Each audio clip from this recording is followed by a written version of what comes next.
अस्सलाम वालेकुम दोस्तों। सऊदी हुकूमत की जानिब से एक लिस्ट जारी हो चुकी है और इन लोगों को हज परमिट नहीं मिलेगा।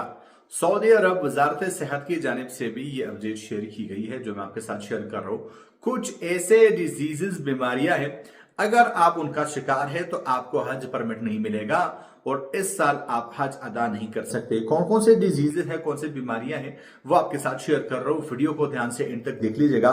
सबसे पहला जो है वो है, अगर आप शदीद गुर्दों के मर्ज में मुब्तला है तो आप जो है वो हज परमिट हासिल नहीं कर सकते। किडनी फेलियर का आप अगर शिकार है। सिमिलरली, अगर आपको दिल का आर्जा है, दिल की शदीद कमजोरी है, तो भी आप जो है वो हज परमिट नहीं ले सकते। अगर आप शदीद जहनी दबाव या जहनी बीमारी का शिकार है, आपका मेंटल स्टेटस ठीक नहीं है, तब भी आप हज परमिट नहीं ले सकते।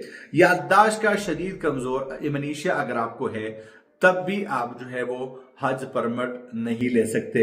शदीद बुढ़ापा, एजिंग, आपकी उम्र जो है वो हद से ज्यादा गुजर गई है, तब भी आपको हज परमिट नहीं मिलेगा।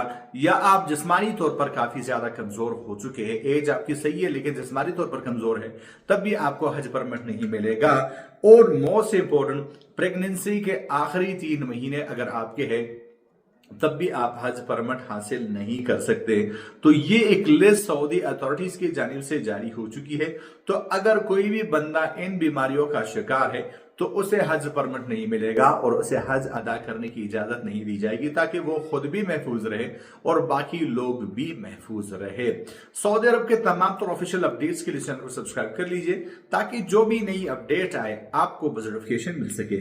मैं मिलता हूं आपसे एक नए वीडियो के साथ, तब तक लीजिए इजाजत। अल्लाह हाफिज।